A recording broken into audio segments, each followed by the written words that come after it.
Hi friends, Telugu అమ్మాయి ఒడిశా అబ్బాయి ఛానల్కి వెల్కమ్. మేము వెళ్ళాము ఒక సూపర్ అండ్ అమేజింగ్ ప్లేస్. అది పద్మగిరి.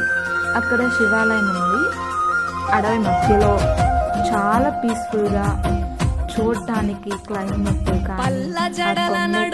కానీ చాలా అంటే చాలా బాగుంది.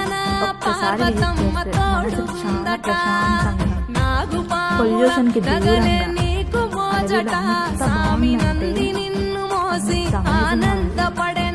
పక్కనే పాడుతున్న ఒక సెలయేరు చూడటానికి చాలా మంది. ఎవరికి అయినా నచ్చే ఒక మంచి ప్లేస్ పద్మగిరి. అందులో మాత్రం సూపర్, అంటే పద్మగిరి అనే పేరుకి మాత్రం ఎగ్జాక్ట్లీ సూపర్గా ఉంది.